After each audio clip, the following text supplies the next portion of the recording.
Oke, Assalamualaikum warahmatullahi wabarakatuh. Selamat pagi, selamat siang, dan selamat sore semua teman-teman ya. Apa kabarnya? Semoga kita dalam kondisi sehat walafiat, tidak kekurangan apapun juga. Kita masih tetap semangat ya untuk beraktivitas, walaupun kemungkinan sebagian besar kita masih tetap beraktivitas di dalam rumah dan membatasi aktivitas kita untuk bepergian keluar dari rumah ya gitu ya. Oke, kita lanjutkan ya teman-teman semuanya. Kita akan membahas sekarang ini adalah yaitu yang mengenai bidang usaha dan juga permodalan. Jadi kita sekarang sudah masuk kepada pertemuan kelima. Dan juga saya tetap berharap teman-teman teman-teman sudah bisa membuat BMC atau Business Model Canvas seperti yang sudah dijelaskan dalam pertemuan yang 2 minggu terakhir kemarin ya. Kalaupun juga masih ada yang mau didiskusikan, silahkan saya bisa dihubungi melalui Japri ya. Oke, kita mulai aja untuk yang untuk membahas mengenai bidang-bidang usaha dan juga bagaimana kita bisa mendapatkan permodalan gitu ya. Oke, saya share screen dulu. Oke, Oke, di layar teman-teman itu pasti terlihat ya. Saya sudah share screen. Ini untuk pertemuan kelima. Itu kita akan membahas tadi ya mengenai bidang-bidang usaha dan juga bagaimana kita bisa mendapatkan akses permodalan gitu ya. Oke, ada beberapa poin yang perlu diperhatikan sebelumnya itu. Jadi bagaimana kita bisa memilih produk yang sifatnya profitable. Jadi itu merupakan langkah yang penting dalam memulai usaha yang baru. Jadi kalian harus bisa memilih nih kira-kira bisa melihat peluang ya, bisa memilih dan juga melihat peluang untuk memulai usaha. Kira-kira usaha apa sih yang cocok, usaha apa sih yang bisa yang bisa memberikan saya profit gitu loh, sehingga usaha kalian itu sifatnya itu sustainable, jadi tetap bertahan gitu. Jadi nggak hanya sekedar usaha cuma beberapa bulan terus kemudian berhenti ganti lagi, usaha beberapa bulan berhenti ganti, tapi lebih sifatnya itu adalah sustainable, jadi bertahan untuk jangka waktu yang cukup lama gitu loh. Oke, kunci emas untuk sukses itu merupakan melakukan bisnis yang tepat di saat yang tepat. Jadi jenis bisnisnya pas, kemudian masuknya timingnya juga pas. Jadi sebenarnya ini yang dimaksud dengan hoki. Hoki itu adalah pada saat kalian itu sudah siap, kemudian momentumnya itu pas gitu loh. Jadi pas lagi saat momentum ini datang, kalian itu sudah siap. Nah, itu disebut dengan hoki gitu loh. Bukan karena ya pada saat ya tiba-tiba kebetulan masuk pas gitu, tapi yang jelas adalah kalian tuh harus sudah siap terlebih dahulu, kemudian momennya datang, ya itulah jadi tepat gitu loh, gitu. Jadi di sini ada beberapa hal yang ingin dijelaskan bahwa penentuan jenis produk dalam arti ini menguntungkan ya, sifatnya profitable. Jadi jenis usahanya gitu kan ya. Lalu yang kedua adalah timingnya, waktunya. Jadi dalam artian konsumen itu pada saat konsumen itu pas saat membutuhkan. Ini yang dua hal ini yang kombinasinya itu tepat gitu loh. Maksudnya nggak hanya sekedar pemilihan jenis produknya, tetapi juga lebih kepada, tapi juga timingnya. Jadi kalian tuh masuk pada saat yang tepat gitu loh. Gitu. Oke, next. Ada beberapa jenis-jenis usaha gitu ya, yang coba saya akan jelaskan di sini. Itu jadi ada lima jenis usaha yang akan kita bangun dan juga akan kita kembangkan. Yang pertama itu adalah usaha yang sifatnya ekstraktif. Apa itu ekstraktif? Jadi jenis usaha ini bergerak dalam bidang pertambangan atau mengambil langsung kekayaan alam. Contohnya misalnya apa? Emas gitu ya, seperti yang kayak di Freeport, atau mungkin juga batu bara, kemudian juga apa, minyak bumi, gas alam. Itu merupakan sifatnya usaha yang sifatnya ekstraktif. Jadi usaha ini yang sifatnya itu adalah kita mengambil sumber daya alam yang sifatnya non renewable. Jadi sifat itu tidak bisa diperbaharui lagi. Jadi misalkan gini, kita mengambil misalnya hari ini 50.000 barrel minyak bumi. Berarti apa? Berarti persediaan minyak bumi di Indonesia itu akan berkurang sebanyak 50.000 barrel di tanggal 13 Oktober. Berarti misalkan kalau besok ya tanggal 14 Oktober, hari Rabu besok, kita mengambil misalnya berapa? 70.000 barrel, berarti ya dalam 2 hari ini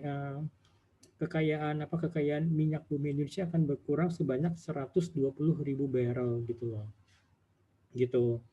Jadi itu yang tolong diperhatikan bahwa usaha ekstraktif itu sifatnya adalah mengambil sumber daya alam yang sifatnya non renewable yang tidak dapat diperbaharui lagi gitu loh. Kemudian untuk yang kedua, usaha di bidang agraris, itu mencakup usaha untuk pengelolaan kebun, kemudian perdagangan hasil-hasil pertanian, perkebunan, dan peternakan. Jadi contohnya misalnya apa? Misalnya kopi, karena saat ini kan kita sebagai penghasil kopi yang salah satu penghasil kopi yang terbesar di dunia, gitu kan jadi kita itu kita mempunyai kebun kopi, kita memanen kopinya, kemudian kita menjual biji kopinya ini kepada distributor atau kepada lewat supplier, atau mungkin kita salurkan langsung ke teman kita yang punya kedai kopi gitu kan. Nanti biasanya kalau banyaknya kan kebun-kebun kopi itu berada di Sumatera gitu kan, ya di Pulau Sumatera, dan itu banyak juga itu yang hasilnya biji kopi itu yang misalnya diekspor diekspor ke luar negeri ataupun juga untuk dikonsumsi dalam negeri gitu loh. Kemudian juga misalnya seperti kelapa sawit gitu kan. Jadi buah kelapa sawit itu kan kalau misalnya setelah dipetik itu kan nggak bisa menunggu terlalu lama gitu kan, supaya nanti bisa diolah langsung itu diolah menjadi minyak kelapa sawit gitu loh. Jadi bisa dibawa ke pabriknya gitu, ke pabriknya untuk diolah gitu kan. Nah biasanya pabrik itu jaraknya itu tidak terlalu jauh dari perkebunan kelapa sawitnya gitu loh. Atau bahkan juga mungkin ada beberapa kebun-kebun kelapa sawit yang milik perusahaan-perusahaan besar, itu dia memiliki pabrik kelapa sawitnya sendiri gitu loh. Oke, kemudian juga misalkan apa lagi? Misalnya peternakan itu jelas misalnya peternakan ayam, peternakan sapi, itu semuanya adalah bidang agraris. Semuanya adalah sifatnya itu renewable, dapat diperbaharui gitu kan. Jadi misalkan hari ini kita metik misalnya berapa ton misalnya berapa ton buah kelapa sawit, itu nanti buah kelapa sawit itu akan tumbuh lagi gitu. Misalkan kemudian juga misalnya kayak kita memetik daun teh gitu kan, ya pasti nanti pohon tehnya juga akan tumbuh lagi gitu. Nah, kemudian yang ketiga itu adalah industri yang dapat dirinci ke dalam beragam jenis komoditi yang dihasilkan, dan juga ya ini ada beberapa industri misalnya industri elektronik gitu kan. Ya, misalnya dia menghasilkan peralatan elektronik atau menghasilkan suku cadang atau spare part gitu, yang akan disuplai misalnya ke beberapa pabrik-pabrik yang lainnya. Jadi misalnya di pabrik ini dia memproduksi misalnya bahan-bahan baku gitu, misalnya bahan-bahan akan dijadikan bahan setengah jadi lah, yang misalkan ada pabrik yang memproduksi PCB, kemudian PCB ini akan digunakan untuk misalnya untuk printer atau untuk komputer atau mungkin untuk handphone atau yang lainnya gitu loh. Lalu juga ada usaha perdagangan. Usaha perdagangan itu menurut besar kecilnya usaha, dan juga beragam komoditas yang diperdagangkan. Misalnya balik kepada biji kopi. Misalnya saya ngambil biji kopi dari teman saya yang punya perkebunan kopi yang ada di Sumatera, saya kirim ke Jakarta, kemudian saya jual misalnya ke beberapa kedai-kedai kopi yang ada di Jakarta gitu loh. Baik itu misalnya dalam bentuk biji kopi atau mungkin dalam bentuk kopi yang sudah digiling gitu loh. Gitu kan. Nah, kemudian usaha yang keenam adalah jasa. Jasa itu misalnya menyangkut service. Jadi kita tuh menjual jasa, menjual service kepada konsumen gitu loh. Oke ya. Misalnya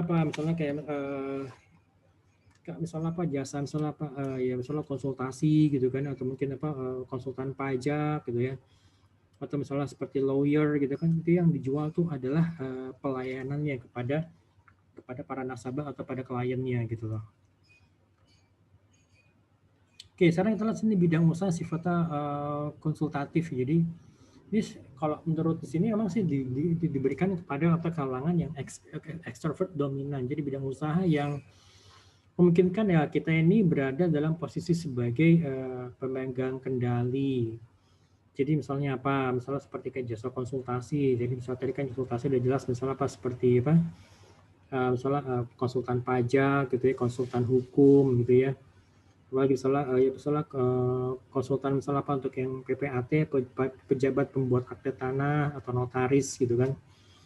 Lalu yang kedua misalnya kursus, jadi misalnya lembaga pendidikan yang sifatnya non formal kayak kursus-kursus misalnya kayak kursus bahasa Inggris, kursus pajak gitu ya, atau kursus yang lainnya misalnya gitu kan, atau mungkin jasa apa khusus untuk pengambilan salah sertifikasi dalam bidang tertentu gitu kan. Lalu yang ketiga misalnya pusat-pusat kebugaran dan juga pelatihan olahraga gitu. Nah ini sifatnya ini sifatnya lagi pada ekstrovert dominan dan juga sana bidang-bidang perdagangan di mana ya kita tuh menjual sesuatu. Jadi ya kita menjual sesuatu kepada klien kita kita juga bisa memberikan produk yang sesuai dengan kebutuhan klien kita gitu kan. Nah, seperti itu. Oke, lanjut untuk yang nextnya. Bidang usaha kelompok pelayanan. Tetap ini masih di bidangnya sifatnya ekstrovert ya. Tapi sebenarnya jenis-jenis jenis-jenis pelayanannya berbeda. Misalnya biro jasa ya. Ya misalnya beberapa mungkin yang sudah agak-agak obsolete ya. Tapi misalkan seperti kayak ya ada misalkan seperti bengkel gitu kan, bengkel misalnya bengkel motor, bengkel mobil itu masih tetap ada gitu kan, atau mungkin bengkel yang sifatnya spesifik misalnya bengkel yang khusus melayani misalnya brand-brand tertentu, apalagi misalnya brand-brand dari Eropa misalnya seperti bengkel BMW atau bengkel bengkel Mercy gitu kan. Walaupun terkadang juga kadang-kadang misalnya ya ada juga seperti kayak teman saya itu dia punya bengkel melayani mobil-mobil Eropa, tapi misalnya fokusnya dia lebih kepada Volvo, tapi juga dia menerima misalnya mobil-mobil Eropa lainnya seperti misalnya BMW atau Mercedes-Benz gitu loh. Oke, jadi jelas ya sampai sini. Kalau misalnya ada yang ditanyakan, monggo silakan nanti bisa ajukan misalnya lewat chat atau lewat WhatsApp, saya juga boleh gitu loh. Itu extrovert. Kemudian bidang usaha atau kelompok analisis gitu loh. Jadi di sini mereka itu sebagai problem solver gitu loh. Jadi contohnya misalnya jasa penerjemahan. Misalnya kalian punya dokumen misalnya dalam bahasa Inggris, itu yang akan dijadikan sebagai acuan gitu ya. Itu dokumen ini kan perlu diterjemahkan ke dalam bahasa Indonesia.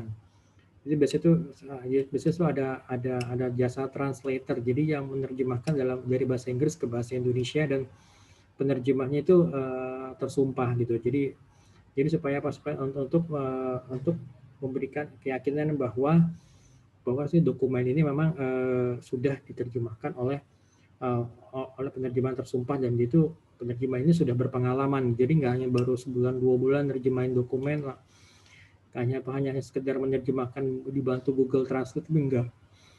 Kenapa? Karena kan terkadang ada beberapa istilah-istilah yang sifatnya teknis gitu loh, misalnya kayak ada bahasa-bahasa hukum atau mungkin bahasa-bahasa bisnis atau mungkin istilah-istilah yang sifatnya spesifik gitu kan, itu yang perlu diperhatikan gitu loh. Lalu yang kedua, jasa untuk perbaikan misalnya untuk jasa service gitu ya, dalam bidang IT ataupun elektronik gitu kan. Kemudian juga karya-karya intelektual, misalnya misalnya seperti penulis, ya kan penulis, jadi misalnya menulis buku, menulis jurnal, itu sebenarnya lebih kepada sifatnya yang karya-karya intelektual. Kemudian juga misalnya perancang busana, desainer gitu ya, desainer misalnya seperti ya banyak beberapa desainer terkenal gitu, bahkan dia kalau misalnya satu potong baju itu bisa sampai harganya jutaan. Tapi itu karena apa? Karena perancangnya itu adalah ya perancang yang terkenal, sudah punya nama gitu loh. Gitu. Kemudian juga misalnya jasa laundry gitu kan. Atau mungkin juga misalnya jasa penjahitan, misalnya seperti ya kayak konveksi gitu kan. Nah, ini kemudian juga sekarang ada beberapa poin bagaimana cara kita bisa masuk ke dalam suatu buah bisnis tertentu gitu loh. Oke. Yang pertama kita benar-benar mulai dari merintis usaha. Jadi kita benar-benar mulai dari bawah, mulai dari nol gitu loh. Mulai dari nol, kita bikin usahanya, kita bikin CV gitu kan ya. Bikin CV kan lebih murah dibandingkan kalau misalnya kita membuat APT. Jadi dibikinkan CV supaya legalitasnya ada.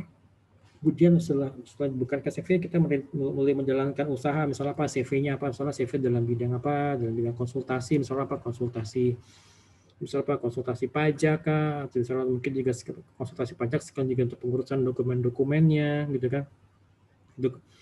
Nah seperti itu. Jadi merintis usaha benar-benar dari nol gitu. Mungkin kantornya kita masih kantornya di rumah, atau mungkin kantornya memanfaatkan ruangan yang tidak terpakai di pojokan rumah atau di garasi gitu kan. Itu yang biasanya yang dilakukan gitu. Lalu yang kedua, membeli perusahaan baru. Nah, untuk bisa membeli perusahaan baru ini ada beberapa poin-poin yang sifatnya kritikal yang harus diperhatikan. Yang pertama adalah kenapa sih perusahaan ini mau dijual oleh si ownernya? Ada apa gitu loh? Apakah mungkin karena perusahaan ini sudah sudah raportnya sudah merah sehingga butuh ada orang lain yang bisa take over, ya gitu kan? Atau misalnya atau gimana? Apakah atau mungkin memang tidak ada yang bisa melanjutkan, sedangkan pemiliknya yang generasi pertamanya itu sudah tua gitu, sedangkan anak-anaknya, cucu-cucunya mungkin nggak ada yang mau meneruskan. Jadi akhirnya apa? Jadi akhirnya misalnya perusahaan ini dijual ke pihak lain atau ke perusahaan lain, dan mungkin si owner itu hanya mengambil misalnya sebagian kecil dari sahamnya, misalnya cuma megang misalnya 10% saham gitu. Oke, lalu yang kedua, kita mesti ngeliat juga potensi produk dan jasa yang dihasilkan. Kira-kira untuk di 5 tahun akan datang tuh masih booming nggak gitu loh. Misalkan apakah 5 tahun dari yang akan datang masyarakat masih tetap membutuhkan kendaraan nggak, kendaraan roda 2 atau roda 4 gitu loh. Gitu kan? Apakah masyarakat di masa yang akan datang akan masih tetap misalnya membutuhkan komputer nggak sih, komputer personal PC gitu ya yang gede, atau mungkin karena jumlah karena komputer itu semakin kecil, bahkan juga bisa kita genggam setiap hari gitu, kita bawa kemana-mana, misalnya seperti kayak pada saat di handphone kita, smartphone kita juga sebenarnya itu sudah berupa komputer, atau dalam bentuk tablet gitu ya, atau bahkan juga mungkin dalam bentuk notebook atau netbook atau laptop gitu loh. Itu kan semuanya kan juga merupakan komputer yang walaupun dalam skala kecil tapi sudah memiliki kemampuan yang cukup baik gitu loh. Nah, kira-kira kalau kedepannya kira-kira ini PC apakah masih dibutuhkan nggak sih? Gitu kan? Apakah atau mungkin PC-nya itu sudah dibundle dengan dengan monitornya sehingga jadi kemana-mana ya kita tinggal bawa PC-nya gitu, PC berikut dengan monitornya sudah flat, paling kita tinggal tambahkan tambahkan mouse dan juga keyboardnya gitu. Jadi kita mesti ngeliat juga nih ke depannya kira-kira bagaimana ke depannya, kira-kira masyarakat di Indonesia masih tetap mau makan beras nggak, misalnya kalau ada yang menjual misalnya yang menjual pabrik pengolahan beras atau mungkin pabrik mungkin di masa yang datang kira-kira 5 tahun 10 tahun lagi kan nih, apakah sawit masih dibutuhkan gitu ya. Nah, seperti itu kan. Oke, kemudian aspek legal yang dimiliki oleh perusahaan atau usaha, ada nggak sih aspek legal ya? Misalnya seperti apa? Misalnya seperti kayak siupnya syarat izin untuk usaha perdagangan, atau mungkin TDR, tanda daftar kanan, atau mungkin tanda daftar perusahaannya bagaimana, apakah sudah lengkap gitu kan, atau mungkin perusahaan ini kira-kira bermasalah nggak gitu di dalam hal keuangannya. Jadi mesti dilihat juga laporan keuangannya gitu loh. Misalnya laporan keuangan misalnya dalam 3 tahun terakhir ini, atau mungkin laporan keuangan yang di tahun yang berjalan seperti apa, itu juga perlu dilihat gitu. Oke, sepertinya kalau ditanyakan silakan nanti bisa share di grup ya kan, atau di share di grup boleh, atau nanti japri ke juga bisa. Oke, yang ketiga itu adalah waralaba. Jadi ini dalam kerjasamanya dalam hal manajemen untuk menjalankan perusahaan cabang. Jadi untuk menjalankan cabang ataupun penyalur atau distributor gitu. Jadi sebenarnya inti dari waralaba itu adalah memberikan hak monopoli untuk menyelenggarakan usaha dari perusahaan tersebut. Contohnya paling gampang misalkan kayak filmnya McDonald yang pernah saya share ya. Di situ kan ada Ray Kroc. Ray Kroc itu dia dia memegang waralaba untuk McDonald. Karena tadi kan McDonald itu kan ceritanya kan berdanun jauh di sana kan di sebuah kota kecil di Amerika. Dan kemudian datanglah si Ray Kroc, gitu dia menawarkan konsep waralaba. Jadi dia waralaba ini yang dijual kepada masyarakat umum. Kalau misalnya ada mereka yang mau invest dalam invest perusahaan invest restoran McDonald's, silakan, yaitu diberikan gitu, diberikan haknya, tentu dengan adanya kompensasi tertentu gitu loh, ya kan. Nah, kemudian juga dalam waralaba ini dikenal beberapa istilah, misalnya ada franchisor, jadi perusahaan induk, perusahaan yang memberikan lisensi dalam hal apa? Lisensi ya dalam misalnya lisensi brandnya, kemudian juga lisensi usaha untuk promosinya, untuk bagaimana untuk layout di dalam perusahaan, layout di dalam restorannya gitu kan, atau mungkin juga layout untuk mengenai resep-resep dari makanannya gitu kan, itu semuanya diberikan. Jadi ya mulai dari misalnya semuanya diberikan dari daging, misalnya saya katakan dari daging, dari cara pengolahan dagingnya, kemudian bumbu-bumbu yang digunakan gitu loh. Oke, kemudian juga franchisee. Franchisee adalah perusahaan yang diberikan lisensi oleh si franchisor. Jadi dia yang membeli lisensi franchisee itu. Misalnya Misalnya kalian mau beli franchisee misalnya seblak gitu loh. Misalnya ya itu berarti kan yang dibeli itu adalah misalnya mungkin dari gerobaknya gerobaknya, misalnya gerobak yang akan ditaruh misalnya di depan ruko, kemudian juga logonya, ya misalnya kemudian juga ingredients-nya, resep-resepnya, kemudian juga bahan-bahannya, misalnya bahan-bahan itu nanti yang akan dibeli dari perusahaan yang sudah ditunjuk oleh si franchisor ini gitu loh.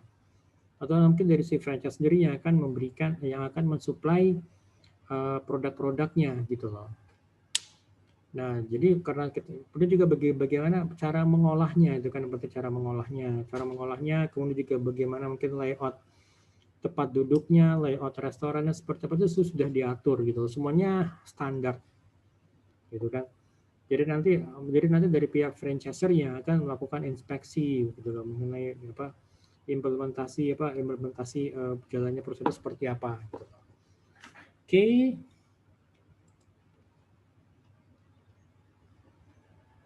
Oke, ide usaha dari imitasi boleh nggak sih kita mengcopy paste atau menyontek usaha dari tempat lain gitu loh? Boleh nggak sih? Ya boleh-boleh aja. Makanya kenapa ada yang istilahnya dibilang dengan ATM. Jadi kita mengamati, kita melakukan observasi gitu kan ya.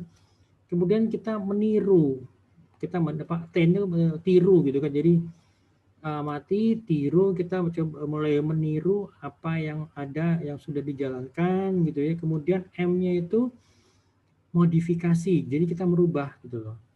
Jadi kita nggak asal copy paste atau kopas, tapi juga ada beberapa poin-poin yang harus kita perbaiki, harus kita modifikasi gitu loh, sesuai dengan kondisi kemampuan kita, atau sesuai dengan kondisi lingkungan masyarakatnya, juga disesuaikan dengan daya beli masyarakatnya, sesuaikan dengan faktor-faktor sosial masyarakatnya gitu loh. Jadi itu yang perlu diperhatikan. Misalkan kalau dia misalnya menggunakan merek kedai kopi merek S, ya itu kan berarti ya kita mengamati kira-kira bagaimana sih layout kedainya gitu kan, bagaimana kita mengamati bagaimana sih baristanya itu dia mengolah kopinya, kita mengamati walaupun secara tidak langsung kita mengamati, kita juga mengamati bagaimana posisi kedainya, sehingga kedainya ini setiap hari ramai dikunjungi. Kira-kira ada nggak sih posisi strategis atau ada nggak sih poin-poin atau benang merahnya, kenapa dia milihnya di sini, kenapa dia milihnya di pojokan, kenapa dia milihnya pas di tengah-tengah di tengah-tengah mall, di tengah-tengah plaza, kenapa dia pilihnya di situ. Itu kan karena dia mencari dia mencari titik-titik yang sifatnya strategis. Jadi dari semua arah, segala arah tuh semua orang tahu bahwa di situ ada kedai kopi gitu loh. Oke, nah kemudian ada beberapa poin ya. Saya mau coba Kalau mungkin kalian pernah masih ingat ya dengan yang pernah saya share ke kalian itu saya ambil dari bukunya Austin Kleon. Jadi itu adalah uh, saya lupa judulnya, sebentar saya coba ambil dulu di situ.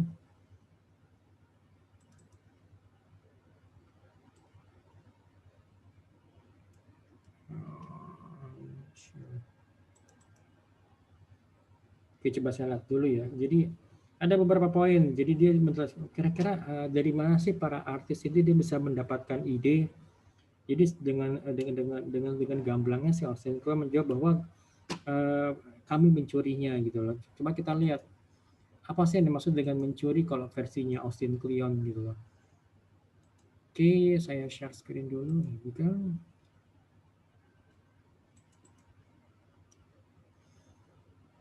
Oke, kita lihat di sini ya. Bagaimana sih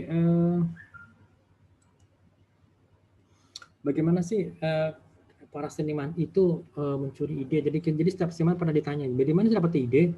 Nah, mereka dengan jujur menjawab, saya mencurinya. Nah, bagaimana cara mencurinya? Kita lihat, kira-kira pantas nggak sih dicuri? Pantas, oke, kita curi. Kemudian pantas nggak? Tidak, oke. Sekarang kita lihat, si Austin Kleon itu dia membagi dua kategori curian. Jadi curian yang bagus dan curian yang buruk. Nah, curian yang bagus itu adalah sifatnya terhormat.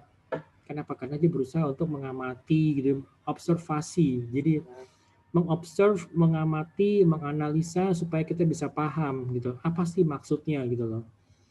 Kemudian juga mencuri dari banyak resource, mencuri dari banyak tempat gitu loh. Ya kan kalau misalkan kalian pengen bikin kedai kopi yang yang ramai, yang ramai kemudian juga yang ramai itu serta ramai dikunjungi dan juga dan juga mereka tetap dikenal gitu. Misalkan kalau orang mau datang ke kedai kopi ya pasti mereka nyari misalnya kedai kopi merek S gitu loh.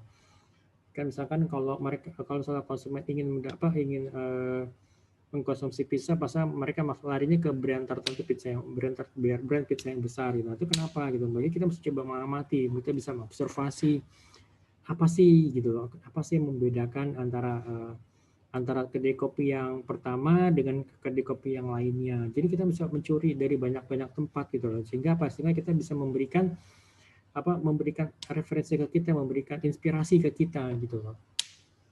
Kenapa kita harus mencuri dari banyak tempat gitu loh. Kemudian juga kita harus mencantumkan sumbernya, terutama misalkan kalau saya ya sebagai akademisi, saya sebagai dosen bisa mengambil bahan dari beberapa tempat, itu saya harus bisa mencantumkan sumber-sumber resource-nya. Nah, seperti ini sekarang ini kan taken from Still Like an Artist by Austin Kleon. Jadi even saya pun juga mencoba memasukkan gambar cover depan dari bukunya ini gitu. Jadi kalau misalkan kalau kalian ingin mengetahui lebih lanjut, kalian ingin merefer ke ide-idenya si Austin Kleon ini, ya kalian bisa lihat bukunya seperti ini gitu loh. Kemudian juga pasti harus kita rubah, ya kan, baru kayak ATM amati, tiru, ya kan. Kemudian kita rubah gitu loh, kita modifikasi. Apa yang dimodifikasi? Ya ide-idenya kita modifikasi sesuai dengan perkembangan zaman, sesuai dengan kondisi dari masyarakat yang kita hadapi, sesuai dengan sesuai juga dengan misalnya dengan kondisi sosial, kondisi masyarakat, misalnya buying power masyarakat kita yang saat ini. Gitu. Jadi mesti harus ada perubahan, harus ada modifikasi gitu loh. Enggak hanya bisa sekedar copy paste, jebret, selesai, that's it gitu, enggak. Itu saja berarti sama aja dengan menyontek gitu loh. Nah, kemudian juga kita harus bisa memadukan. Kenapa? Karena kita kan mencuri dari banyak tempat.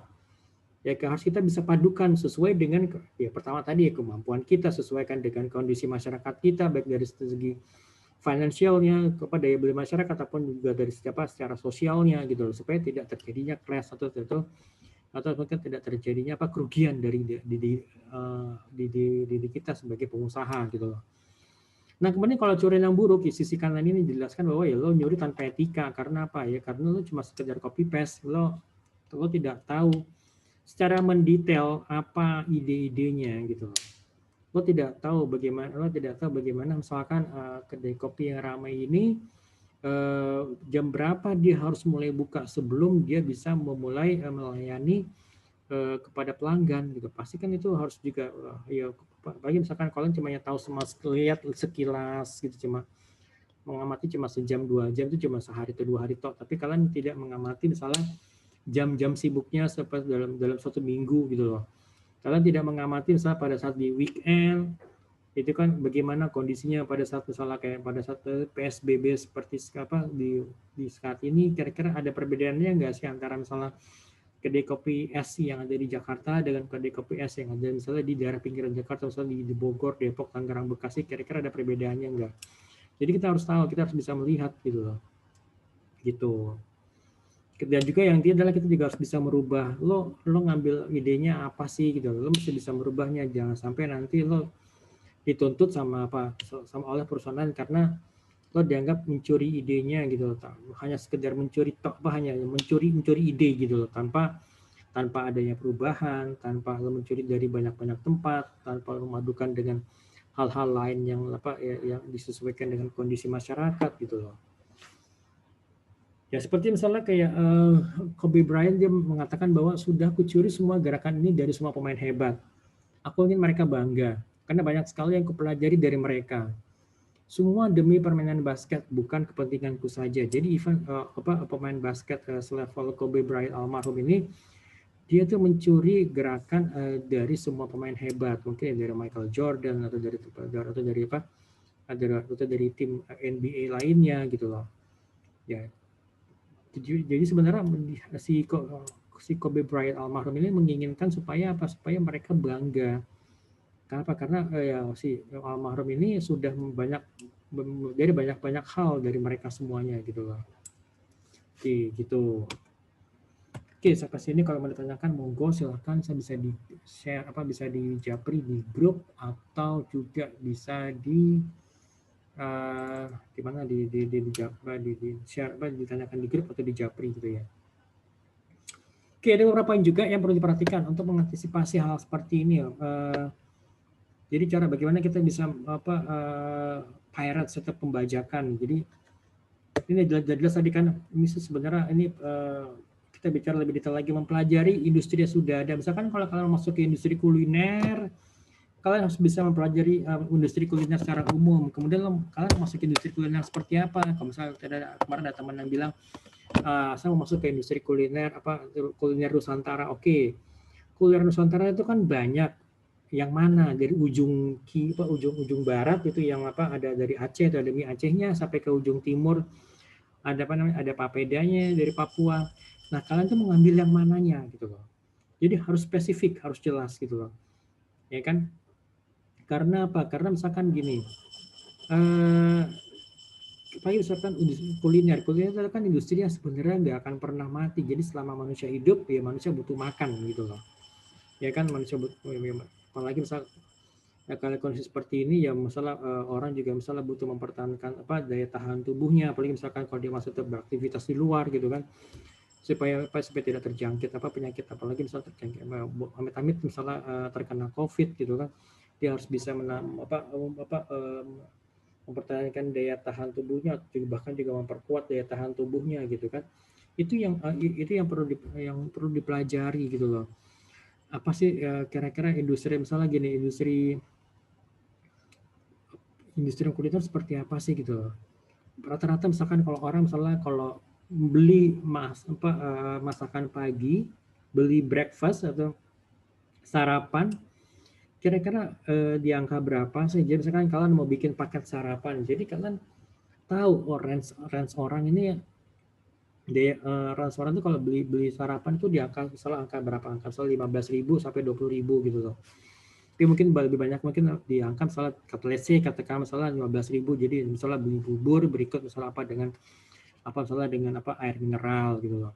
Terkadang juga misalnya ada juga misalnya bubur misalnya ditambahkan dengan sate 2 atau 2 atau 3 gitu kan, ditambahkan juga air mineral, mungkin jadi maka ada angka dari angka 15 sampai angka 20.000 gitu loh.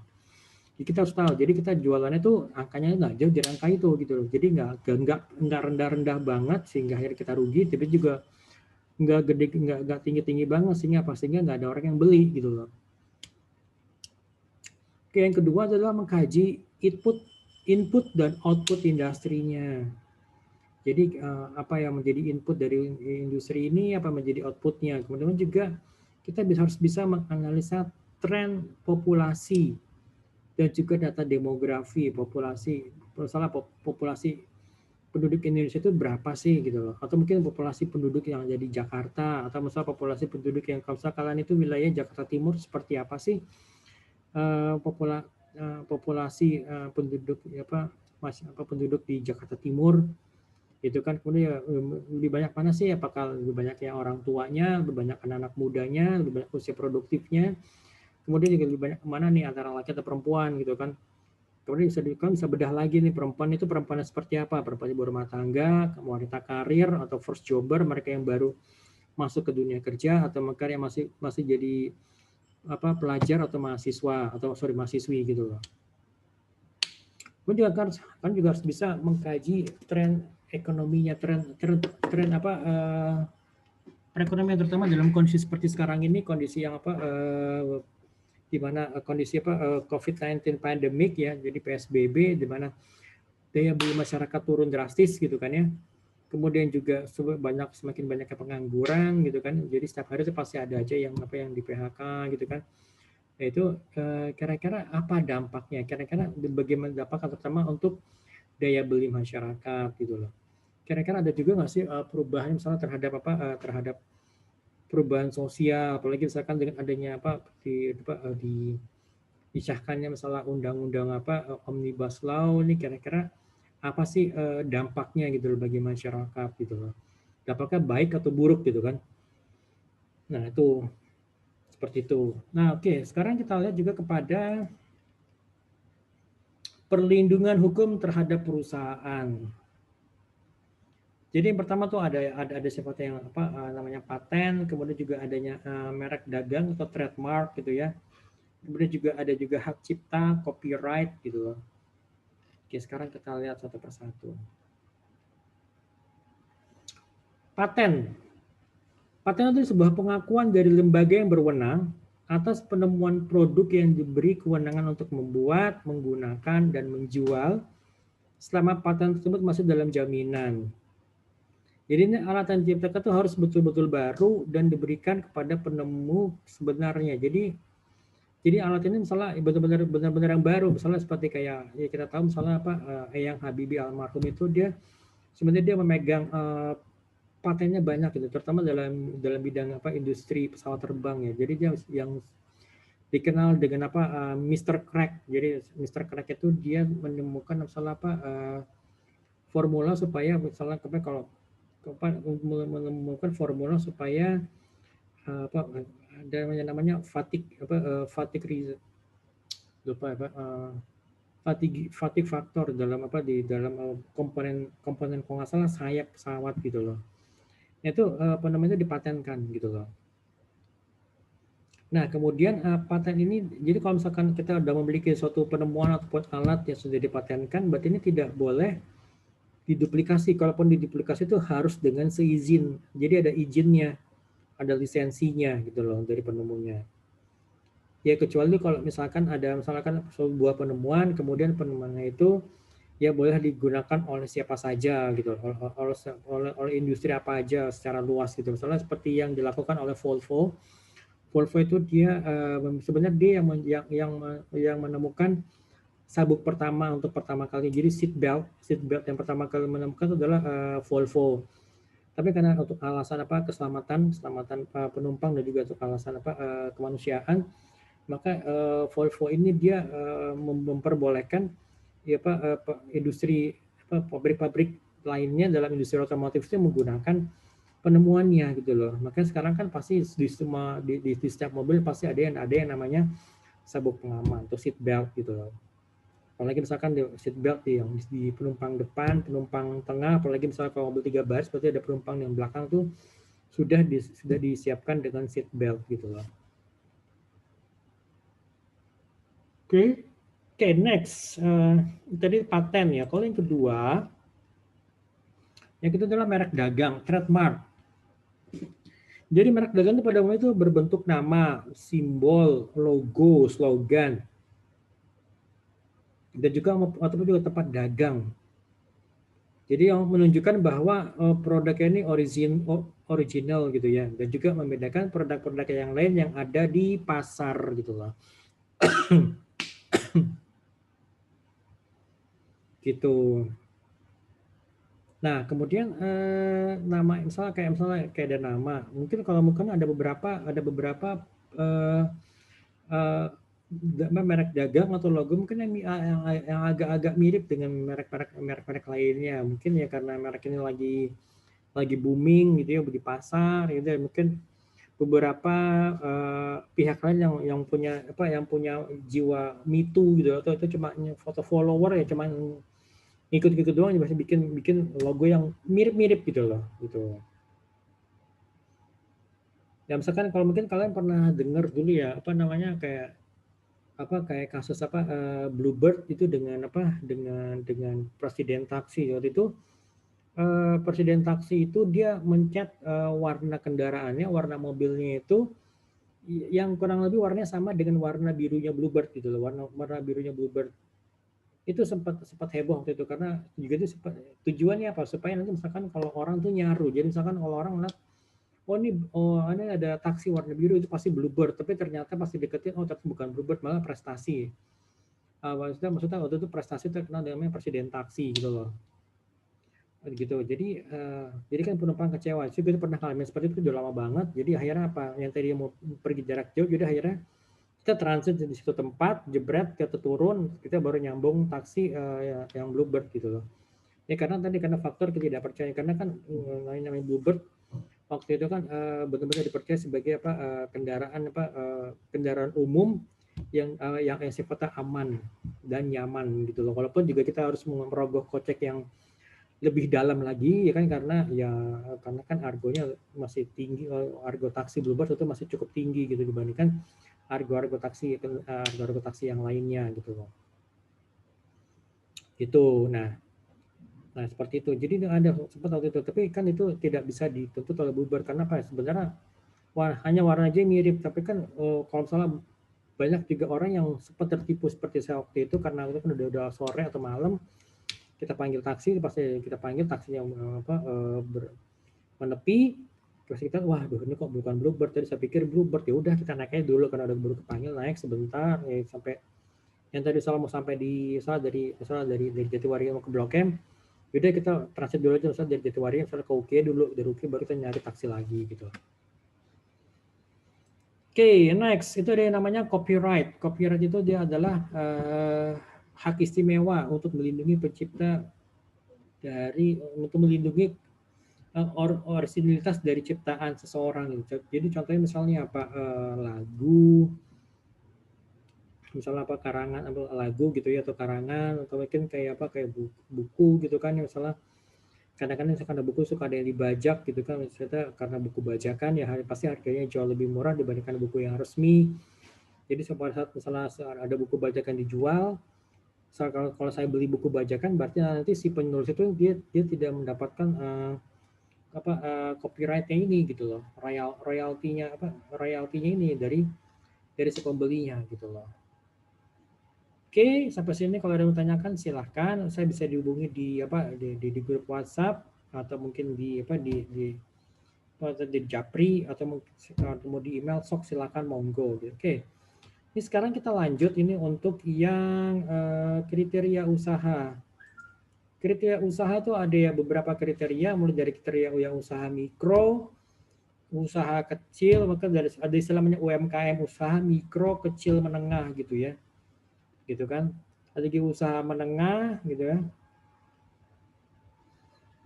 Jadi misalkan kita lihat di sini secara sekilasnya usaha mikro itu yang memiliki kekayaan bersih atau aset itu paling banyak 50 juta. Tidak termasuk tanah ataupun bangunan tempat usaha. Dan juga hasil penjualannya itu per tahun itu masuk kepada paling banyak itu 300 juta. Jadi hitungannya per tahun 300 juta. Saya katakan mungkin dalam satu bulan itu misalnya katakanlah sekitar mungkin 300 juta bagi 12 mungkin sekitar berapa tuh 50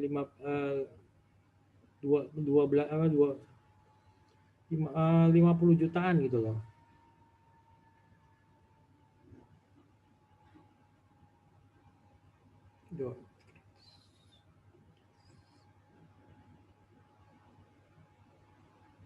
sorry, sekitar mungkin 30 juta kurang lah gitu. Berarti kalau misalnya antara 20 sampai 25 gitu kan. Oke, usaha kecil itu adalah memiliki kekayaan bersih itu lebih dari 50 juta dan paling banyak itu 500 juta gitu kan. Jadi ini tetap tidak termasuk tanah maupun bangunan tempat usaha.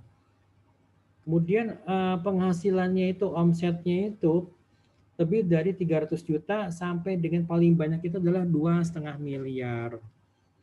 Gitu kan.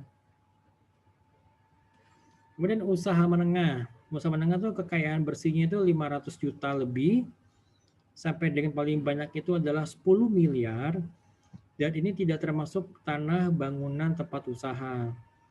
Jadi memiliki hasil penjualan 6 tahunan itu lebih dari 2,5 miliar sampai dengan paling banyak itu 50 miliar per tahunnya. Gitu. Oke, itu ya jelas ya sampai sini ya. Kalau ada yang mau ditanyakan silakan.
Oke, kita lanjut lagi ya teman-teman ya. Sekarang bagaimana cara kita bisa memperoleh modal? Kita lihat dulu apa sih definisi daripada modal itu. Modal adalah diperlukan, itu udah diperlukan untuk mendirikan atau menjalankan suatu usaha. Ya kan dibutuhkanlah modal dan juga pastinya tenaga, jadi expertise gitu loh. Jadi modal dalam bentuk uang dibutuhkan untuk membiayai segala keperluan usaha, misalnya seperti untuk biaya mulai dari investasi awal, pengurusan izin, kemudian juga untuk pembiaya investasi pembelian barang-barang barang-barang aset, sampai juga kepada modal kerja. Itu makanya dibutuhkanlah modal gitu loh. Modal keahlian itu adalah keahlian ataupun expertise, jadi kemampuan seseorang untuk mengelola atau juga untuk menjalankan usaha. Nah, besaran modal yang diperlukan itu tergantung dari jenis usaha yang akan digarap gitu loh. Kemudian perhitungan terhadap besarnya kebutuhan usaha ini dilakukan sebelum usaha tersebut dijalankan. Ya pastinya kan harus ada perhitungan di awal kan, mengenai kebutuhan dananya itu berapa gitu loh. Misalnya untuk modal kerja di awal, misalnya untuk pembelian barang-barang, pembelian peralatan yang dibutuhkan untuk menjalankan usaha. Kemudian juga modal kerjanya berapa, misalnya ya misalkan kalau misalkan ya gue mau beli kalau kan usaha kuliner berapa modal awalnya itu misalnya untuk pembelian panci, kompor gitu kan, kemudian pembelian misalnya alat panggang atau mungkin pembelian microwave gitu kan ya, pembelian misalnya alat misalnya untuk menggiling kopi atau atau mungkin untuk meroasting kopinya seperti apa itu kan, itu merupakan modal awalnya. Nah kemudian modal kerjanya itu adalah misalnya kalian membeli misalnya biji kopi atau kopi bubuk itu misalnya adalah kopi bubuk dalam misalnya sebanyak misalnya berapa 10 kilo kah, 100 kilo atau 50 kilo gitu loh gitu. Gitu kan. Jadi nah ini besarnya berbeda-beda gitu, tergantung dari besar kecilnya dari usaha yang akan dijalankan. Misalnya kedai kopinya ya misalnya khusus hanya untuk take away saja gitu. Mungkin kalaupun jika ada yang untuk misalnya untuk makan di tempat ya mungkin hanya beberapa bangku saja gitu. Seperti itu kan. Itu kan berbeda misalkan kalau memang kedai kopi itu besar, jadi ada yang bisa untuk take away, pesan bawa pulang, maupun juga pesanan lewat aplikasi, maupun juga untuk mereka yang nongkrong di tempat gitu loh. Itu pasti akan pasti juga akan berbeda gitu loh kebutuhannya. Ya baik untuk kebutuhan untuk modal di awal maupun juga misalnya kebutuhan untuk modal kerjanya gitu kan. Oke, kemudian juga pastinya ya adanya proses seleksi karyawan, apalagi misalkan kalau misalnya ya kalau mungkin usahanya masih baru ya terkadang ya si pemilik usahanya juga dia bertugas juga sebagai karyawan. Mungkin misalnya dia menggiling biji kopinya, kemudian dia yang menjadi baristanya gitu. Terkadang bahkan dia juga yang mengantarkan yang mungkin karena dia masih terbatas, mungkin dia hanya dibantu oleh satu orang saja gitu loh. Kalaupun paling banyak juga mungkin dibantu oleh 2 orang, jadi 3 orang dalam satu kedai kopi gitu kan. Sebenarnya sih 2 orang juga sudah lebih dari cukup gitu kan. Misalnya yang satu ini ownernya yang menggiling kopinya, yang mengolah kopinya gitu kan, yang meracik kopinya, kemudian nanti karyawannya akan mengantarkan produk kopinya ini ke meja, atau mungkin karyawan ini yang akan misalnya menjadi kasirnya gitu loh. Ada beberapa jenis modal usaha di sini, dimulai dari modal investasi dan juga ada juga modal kerja. Modal investasi itu ya itu jangka panjang digunakan untuk berulang-ulang seperti tadi misalnya tadi misalnya kompor, kemudian peralatan masaknya, panci gitu kan. Kemudian juga misalnya kitchen set, juga misalnya microwave. Itu merupakan investasinya seperti jangka panjang, itu bisa digunakan berkali-kali gitu loh. Dan pastinya lebih dari setahun, mungkin 4 tahun, 5 tahun, tergantung dari penggunaannya gitu kan. Penggunaan modal investasi jangka panjang ini untuk membeli aktiva tetap, seperti misalnya tanah, bangunan, ya mesin-mesin peralatan tadi, kemudian juga mungkin kendaraan roda 2 atau roda 4 misalnya untuk mengantar, atau mungkin dia dia misalnya buka food truck gitu loh. Ini bisa jadi mungkin bersumber dari perbankan atau mungkin juga bisa bersumber dari misalnya dari kocek sendiri, misalnya kalian patungan atau benar-benar ya patungan dengan keluarga, patungan dengan teman gitu loh. Lalu yang kedua modal kerja. Modal kerja ini digunakan untuk jangka pendek, itu untuk dipakai dalam beberapa kali pakai dalam satu proses produksi gitu loh. Jadi modal ini digunakan untuk membiayai operasional perusahaan. Pada saat jadi perusahaan ya perusahaan ini sedang melakukan operasinya, misalnya untuk pembelian ingredients, pembelian misalnya ya tadi misalnya biji-biji kopi yang akan dijual, itu kan merupakan modal kerjanya gitu loh. Gitu, oke. Nah, kemudian kita lihat sumber-sumber permodalan itu dari mana saja. Kita bisa misalnya modal sendiri. Modal dari itu betul sendiri berarti modal dari si pemilik usahanya, modal dari dari pemilik usahanya, atau mungkin modal juga dari dari keluarga gitu loh. Jadi intinya tidak melibatkan pihak luar gitu loh. Nah dari sini modal asing adalah modal yang berasal dari luar perusahaan, jadi dari eksternal perusahaan gitu loh. Ya bisa jadi mungkin dari bank gitu ya, atau mungkin kita mengajak orang lain mungkin ya istilahnya ya pihak lain, yaitu mungkin investor atau mungkin angel investor untuk masuk ke perusahaan kita dan jadi masuk untuk menginjeksi modal ke perusahaan kita gitu loh. Nah, itu juga pembiayaan. Ya, pembiayaan itu jadi bisa jadi mungkin dari modal, ya, ini gabungan antara modal sendiri dengan modal pinjaman gitu loh. Jadi misalnya tadi kalau modal ya modal asing bisa jadi mungkin juga dari Pak ya dari perbankan gitu ya, atau mungkin dari lembaga keuangan non perbankan gitu ya, leasing. Ini masuk ke sini gitu loh.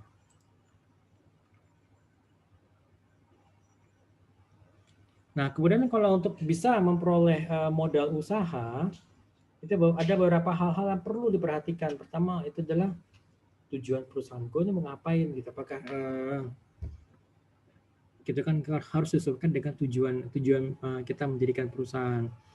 Lalu kita yang perlu diperhatikan juga masa pengembalian modalnya berapa lama. Jangan sampai ini misalnya cicilan untuk pengembalian modal ini mencekik usaha kita, jadi malah malah membuat usaha kita jadi drop gitu. Jangan sampai seperti itu juga gitu loh. Kemudian juga mengenai cost yang dikeluarkan. Jadi berapa, jadi kita misalnya ngitung juga, kemarin kita ada bunyi dalam nomor 4 itu estimasi keuntungan. Jadi profit yang kita dapatkan itu adalah hasil pengurangan dari revenue itu pemasukan buat perusahaan kita, dikurangi dengan apa, cicilan tadi pengambilan modal, dikurangi dengan apa, cost-nya, kemudian juga itu sisanya adalah profit kita gitu loh. Jadi jangan sampai nanti revenue-nya kecil karena gara-gara kita harus mengembalikan modal, gitu, bahkan cicilannya mungkin yang terlalu gede, itu bahkan lebih besar dari revenue, ya itu gawat gitu kan. Gitu. Mungkin perlu diperhatikan juga perhitungan perkiraan revenue-nya ini gue dapat dari mana. Ataupun misalkan kalau kita kita harus mengembalikan modal, kita bisa hitung kira-kira pada bulan keberapakah sejak usaha ini berdiri saya bisa mulai mengembalikan modal gitu loh. Gitu loh. Oke, pengertian modal sendiri. Ya, ini pasti modal dari apa? Dari pemilik perusahaannya, dari apa? Ya dari anggota keluarga juga gitu. Mungkin ya salah saya bikin usaha, saya mengajak misalnya siapa orang tua saya untuk invest, saya ngajak misalnya siapa adik saya juga untuk invest di usaha saya gitu kan. Gitu. Jadi nanti ada perhitungannya nanti pada saat misalnya apa di akhir tahun nanti ada bagi-bagi misalnya apa bagi-bagi dividen, bagi-bagi keuntungan. Oke, misalnya orang tua saya berapa, nanti adik saya berapa. Jadi sesuaikan dengan percentage dari modal yang diinjek ke usaha kita gitu loh. Oke, gitu loh. Nah, kemudian juga di sini ada kelebihan dari modal sendiri. Pasti ya nggak ada kewajiban, nggak ada biaya, nggak ada bunga, nggak ada potongan biaya administrasi. Jadi kita tuh tidak tergantung dari pihak eksternal gitu loh. Jadi nggak perlu membutuhkan syarat yang rumit, ya harus fotokopi ini, fotokopi KTP, fotokopi apa, surat izin perusahaan, fotokopi banyak banget gitu. Dan juga ya kita nggak ada keharusan untuk pengambilan modal, paling nanti kita dipotong dari profit. Misalnya kita bikin janji, oke ya nanti di akhir tahun kita hitung-hitungan profitnya berapa gitu kan ya, profitnya berapa, kemudian nanti kita bagi aja, bisa bagi bertiga antara saya, adik saya dengan orang tua berapa gitu loh. Tapi di sini ada kekurangan dari modal yang kita miliki sendiri, pasti ya jumlahnya terbatas gitu kan ya. Bahkan juga mungkin saya nggak ngerti apakah maksudnya perolehan relatif lebih sulit, tapi kalau menurut saya sih perolehannya itu sulit sih enggak, tetapi mungkin lebih kepada ya tadi ini yang jumlahnya terbatas tadi, pasti jumlah itu terbatas gitu kan. Apalagi misalkan ya suatu saya misalnya kalau saya itu bukan dari kalangan keluarga beradab kayak gitu kan, terkadang kan juga ya kita mesti mikir, waduh nanti orang tua saya gimana kalau ada sesuatu gitu loh ya kan. Kalau misalnya harus ke rumah sakit tiba-tiba, apakah misalnya dana yang diinjek ke usaha kita ini mengganggu cash flow-nya enggak, mengganggu cash flow keuangan orang tua saya enggak gitu loh. Itu perlu diperhatikan gitu loh. Oke, next pengertian modal asing, modal pinjaman. Jadi memang ya jadi modal yang berasal dari pihak luar perusahaan gitu ya. Jadi penggunaan modal pinjaman ini ya pastinya untuk membiayai usaha kita, untuk menambah investasi di usaha kita gitu ya. Ini pasti ya ada beban biayanya, mungkin baik beban biaya bunga, biaya administrasi, biaya provisi. Jadi yang biasanya dipotong di depan saja nih. kita misalnya mengajukan pinjaman 100 juta, nanti uang yang kita terima tuh tidak full 100 juta, pasti ada potongannya, potongan biaya bunga, biaya provisi, biaya administrasi gitu loh. Termasuk biaya komisi, cuma situ dibilang ini nggak ada biaya komisi yang masih dimasukkan ke misalnya apa biaya provisi, misalnya sekian persen, misalnya katakan misalnya 3%, 5% dari misalnya dari total pinjaman gitu loh. Seperti itu. Oke, sumber-sumber dana modal asing ini bisa didapat dari beberapa sources ya, misalnya pinjaman dari perbankan, pinjaman dari lembaga keuangan, misalnya seperti leasing, kemudian juga misalnya pinjaman pinjaman dari perusahaan-perusahaan yang sifatnya lembaga non keuangan atau lembaga non perbankan gitu loh. Kemudian juga modal pinjaman, Mas ya jumlahnya sih memang banyak gitu loh. Terkadang mungkin itu kita ditawarin lagi, misalnya pada saat cicilan udah berjalan misalnya setahun 2 tahun karena pembayarannya bagus, kita ditawarin lagi mau top up enggak gitu loh, mau ditambahin lagi enggak gitu loh. Ada kebutuhan dana apa lagi nih yang bisa kita bantu dari pihak banknya atau dari pihak leasingnya gitu kan. Biasanya seperti itu gitu loh. Memang sih pasti ada kekurangannya ya, ada hasilnya nggak enaknya gitu loh. Ada yang enaknya adalah ya pastinya ada potongan bunga tadi, potongan biaya baik bunga, administrasi, biaya provisi, dan ya pasti ya harus dibalikin duitnya gitu loh. Gitu kan, nggak mungkin loh duit nggak dibalikin gitu loh. Gitu kan, gitu. Atau mungkin juga ya kita menggunakan modal campuran, misalnya ya baik itu dari dari uang sendiri plus dengan misalnya modal pinjaman gitu. Misalkan kalau misalkan kita mau mulai usaha, misalnya kita butuh modal, let's say katakanlah 100 juta. Ya mungkin modal dari diri sendiri, dari kita semuanya, dari saya, dari orang tua saya, dari adik saya, misal terkumpul misalnya cuma dapat 45 juta gitu ya. Nah, sisa 55 juta dari mana? Ya pastinya kita mengambil dana itu dari pihak eksternal, misalnya eksternal dalam artian ya misalnya kayak bank atau lembaga keuangan atau perbankan atau mungkin leasing gitu kan, seperti itu. Atau mungkin juga ada juga sekarang sebenarnya kayak funder, jadi dia sifatnya itu adalah yang profit sharing, jadi dia sifatnya bukan cicilan, tapi lebih kepada sifatnya itu adalah mereka mengambilnya itu dari profit yang kita dapat gitu loh.